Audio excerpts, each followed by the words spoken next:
تو وہ نہ یہاں تک کہ جس آدمی سے اس نے شادی کیا ہے اس عورت نے حلالہ کی نیت سے، اس آدمی کے لیے بھی حلال نہیں ہوگی.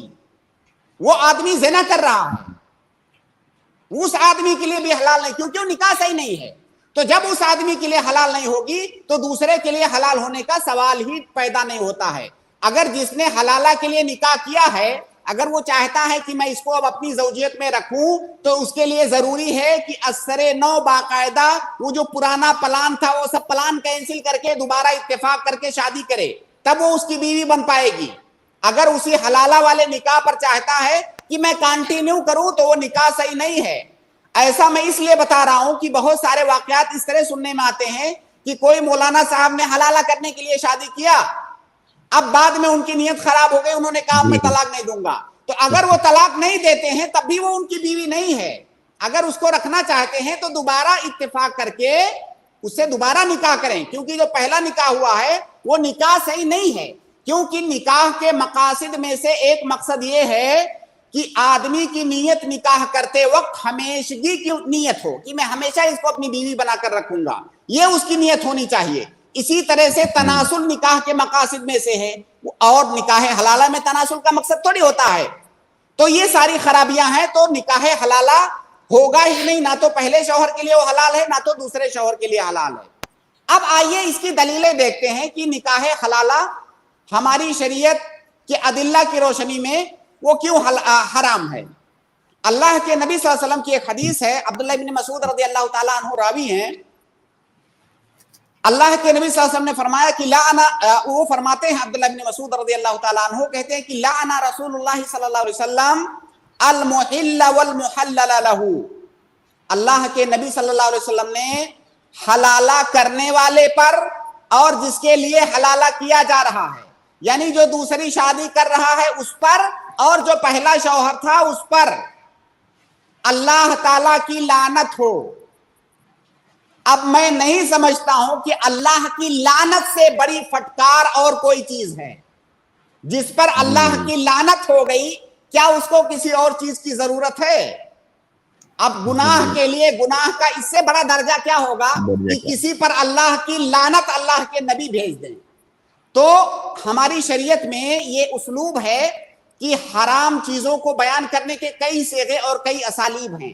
کسی حرام چیز کو بیان کی حرمت کو بیان کرنے کے لیے لعنت کا اسلوب بھی اختیار کیا جاتا ہے. تو جب اللہ کے نبی صلی اللہ علیہ وسلم نے لعنت بھیجا، اس کا مطلب یہ ہوا کہ وہ چیز حرام ہے. اسی طرح سے ایک اور حدیث ہے، عقبہ بن عامر رضی اللہ تعالیٰ عنہ راوی ہیں، وہ کہتے ہیں کہ قال رسول اللہ صلی اللہ علیہ وسلم الا اخبرکم بالتیس المستعار، کیا میں تمہیں تیس مستعار کے بارے میں نہ بتاؤں، کیا اس کی خبر نہ دوں؟ تیس مستعار کا مطلب ہوتا ہے، تیس مطلب ہوتا ہے وہ نر جانور جس سے جفتی کرایا جاتا ہے. وہ نر جانور جس سے مادہ جانور کی جفتی کرائی جاتی ہے، تو اس کو کیا کرتے ہیں لوگ، ماگ کر کے لاتے ہیں جفتی کرانے کے لیے، پھر واپس کر دیتے ہیں. مستعار مطلب جس کو ماگ کر کے لایا گیا اور تھوڑے دنوں کے لیے، تھوڑے ٹائم کے لیے، کہ جفتی کروا کے واپس کر دوں گا. اللہ کے نبی صلی اللہ علیہ وسلم نے کہا کیا میں ایسے تیسے مستعار کے بارے میں تمہیں نہ بتاؤں؟ هو المحل فلعن اللہ المحل والمحلل لہ. اللہ کے نبی صلی اللہ علیہ وسلم نے کہا کہ مگنی کا سانڈ ہے، جو حلالہ کرنے والا ہے وہ مگنی کا سانڈ ہے جس کو تھوڑے ٹائم کے لیے جفتی کرانے کے لیے لایا جاتا ہے باقاعدہ ماگ کر کے. اب بتائیے اللہ کے نبی صلی اللہ علیہ وسلم اخلاق میں جن کا اتنا اعلیٰ مقام ہے، جن کی زبان اتنی پاکیزہ ہے، یہ گناہ کتنا گھناؤنا ہے کہ اللہ کے نبی صلی اللہ علیہ وسلم اس کے لیے التیس المستعار کا لفظ استعمال کر رہے ہیں، مگنی کا سانڈ. تو آگے کہتے ہیں کہ اللہ تعالیٰ کی لعنت ہو حلالہ کرنے والے پر اور جس کے لیے حلالہ کروایا جا رہا ہے اس پر. یہاں پر ایک بات واضح ہونی چاہیے کہ مان لیجئے جو دوسرا شوہر ہے، اگر وہ اس کی نیت ہے کہ میں حلالہ کے لیے شادی کر رہا ہوں، لیکن اس نے بیوی کو، اس عورت کو نہیں بتایا ہے، نہ تو اس کا جو پہلا شوہر ہے اس کو بتایا ہے، تو جو لوگ لا علم ہیں وہ گنہگار نہیں ہیں. ان کا کیا گناہ ہے، ان کو تو پتہ ہی نہیں ہے. تو اگر ان کی لا علمی میں کر رہا ہے تو لعنت صرف اس پر ہوگی. جو بھی اس سے لا علم ہوگا, جس کی نیت صاف ستھری ہوگی, اس پر گناہ نہیں ہے. تو گناہ اس پر ہے جو اس میں شامل ہے. عمر رضی اللہ تعالی عنہ کہتے ہیں کہ لا اجد محلا ولا محللا له الا رجمتهما. کہہ رہے ہیں اگر کسی حلالہ کرنے والے کو میں پا جاؤں گا, یا جو حلالہ کروا رہا ہے اپنے لیے, اگر اس کو پا جاؤں گا تو رجم کر دوں گا. رجم یہ زنا کی سزا ہے, پتھر مار کے ہلاک کرنا. کہہ رہے ہیں اگر میں ایسے لوگوں کو پاؤں گا تو انہیں رجم کر دوں گا.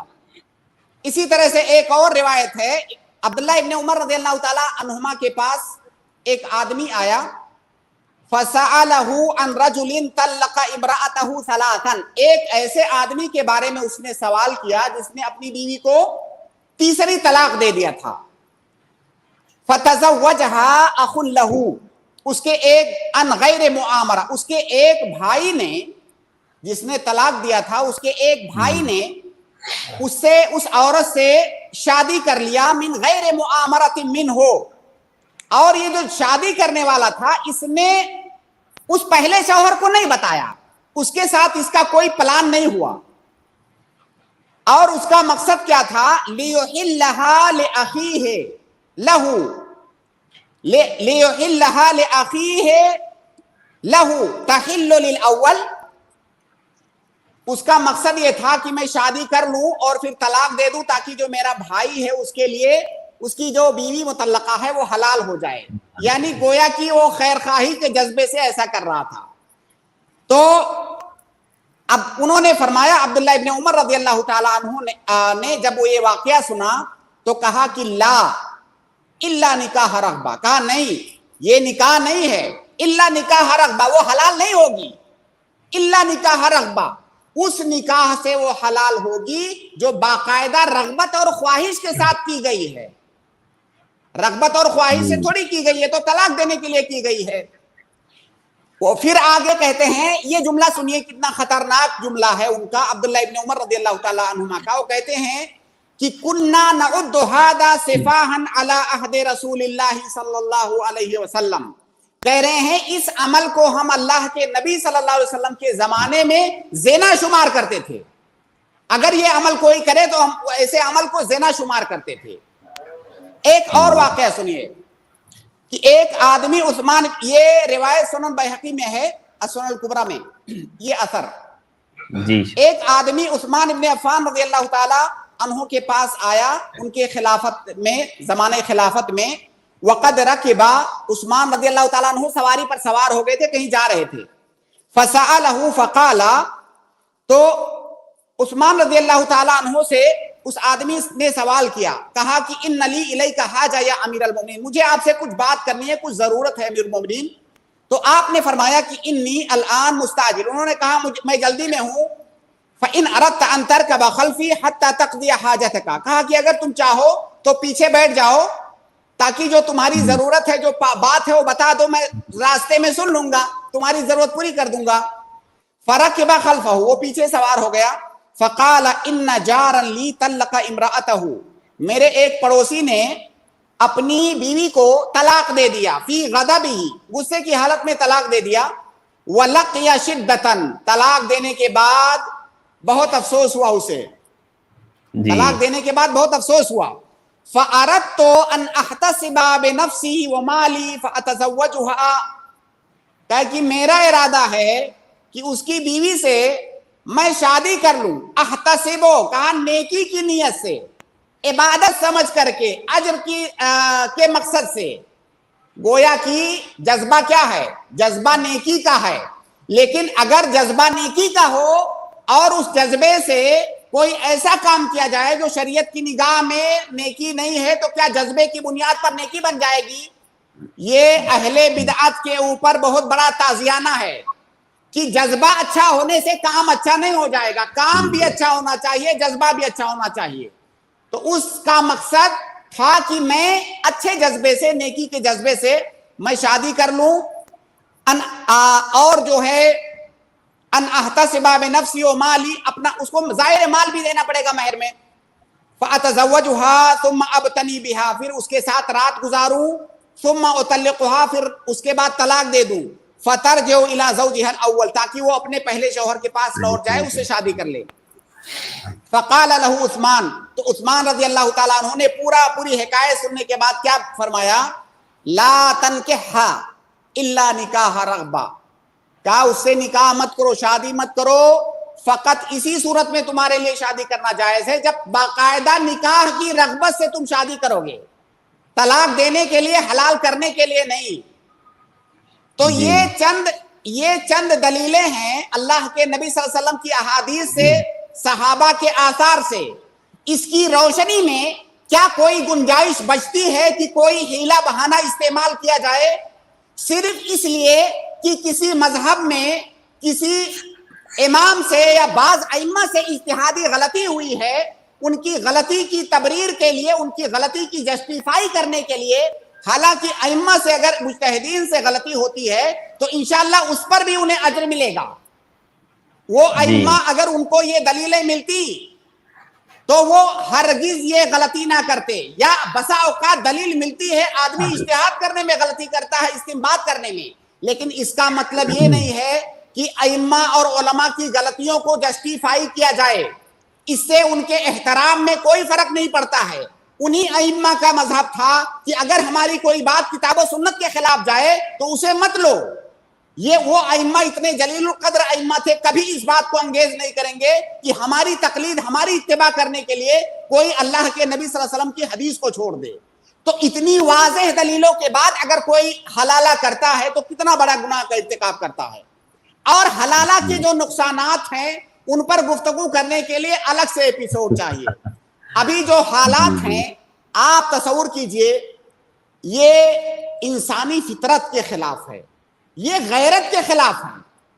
اسی لیے ہمارے پاس اگر میں مبالغہ نہ کروں تو سینکڑوں کیس ایسے آتے، سینکڑوں کیس ہمارے پاس دارالافتاء کے اندر جو اسی نوعیت کے ہوتے ہیں کہ ایک آدمی جو جاہل ہوتا، کچھ نہیں پڑھا لکھا ہے، لیکن اس کی غیرت بھی یہ چیز برداشت نہیں کرتی ہے کہ وہ حلالہ کروائے، کہتا چلو اہل حدیثوں کے ہاں، بلکہ ان کے بہت سارے علماء بھی بیچتے ہیں، اہل حدیثوں کے ہاں جاؤ فتویٰ لے لو، کیونکہ ان کے ہاں کتاب و سنت کے مطابق فتویٰ ملے گا۔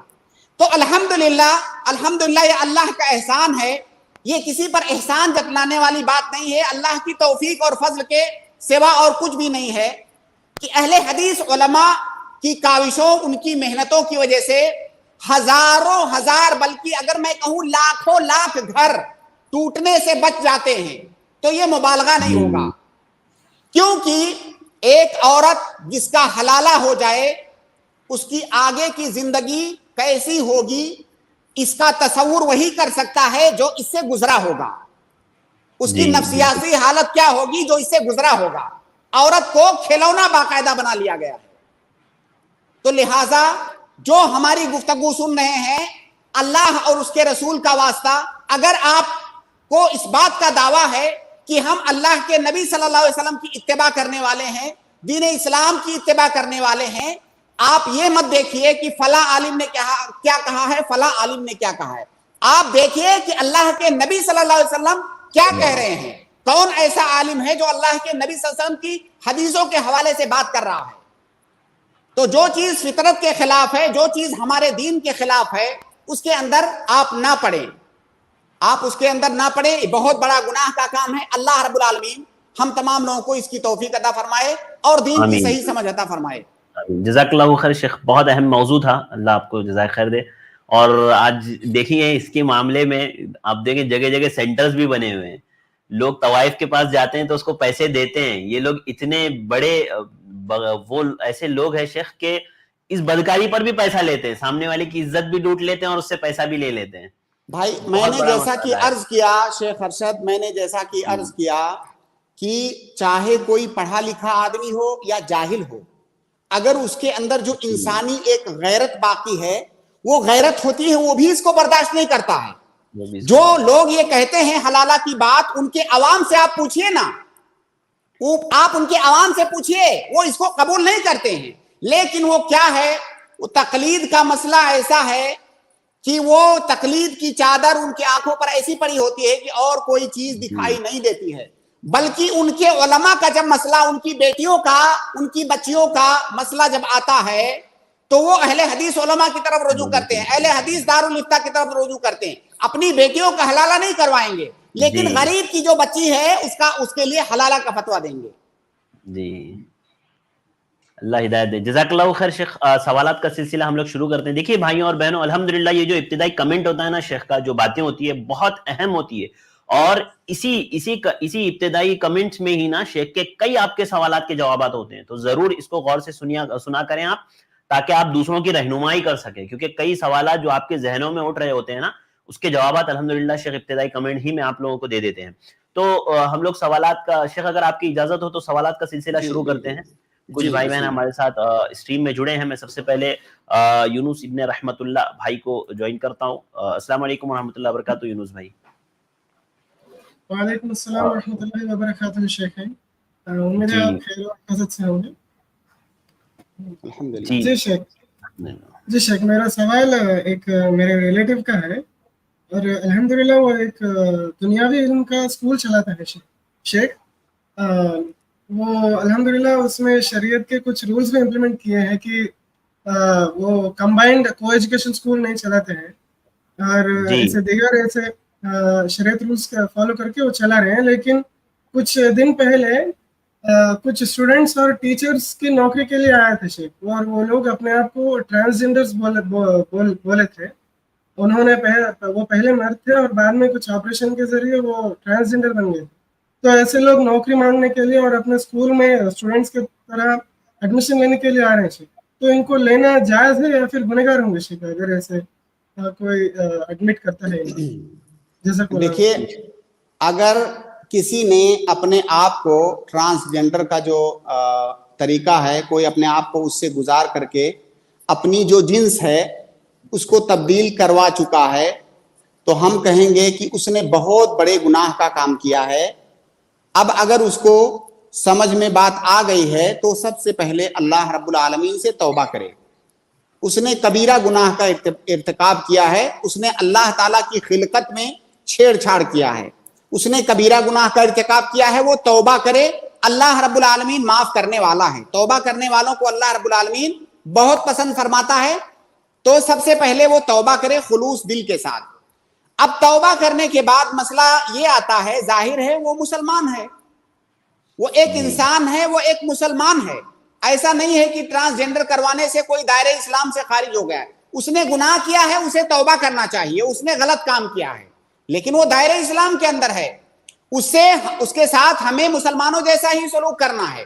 لیکن کیا اس کے ساتھ عورتوں جیسا سلوک کریں گے یا اس کے ساتھ مردوں کے جو احکام ہیں وہ لاگو ہوں گے؟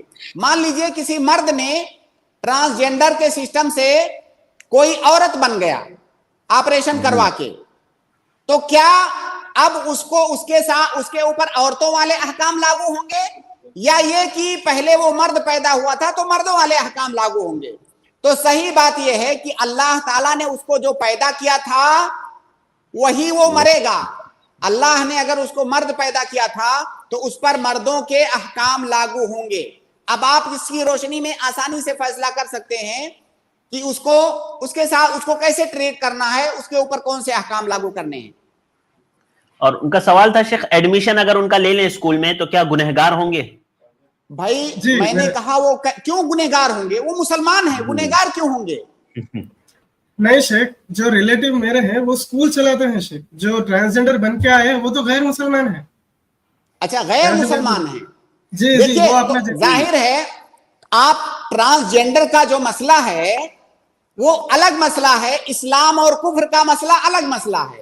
تو ظاہر ہے اپنے ادارے کے اندر کیا کسی غیر مسلم کو نوکری دینا کیا ہماری شریعت میں حرام ہے؟ بالکل نہیں، بالکل نہیں. غیر مسلم کو بھی آپ اپنے اداروں میں اپنے جو بھی کمپنی کے ادارہ جو بھی کام ہے آپ کا وہاں نوکری دے سکتے ہیں آپ. بس یہ ہے کہ جو شرعی رولز ہیں، شرعی احکام ہیں، ان کو آپ کو فالو کرنا ہے. اب اگر کسی مرد کو آپ لے آئے بچیوں کو پڑھانے کے لیے، بچیاں بے حجاب اس کے سامنے پڑھ رہی ہیں، تو چاہے وہ غیر مسلم ہو یا مسلم ہو، ہماری شریعت اس سے منع کرتی ہے. پردے کے ساتھ رہنا ہے اجنبی مردوں کے سامنے، چاہے وہ مسلمان مرد ہوں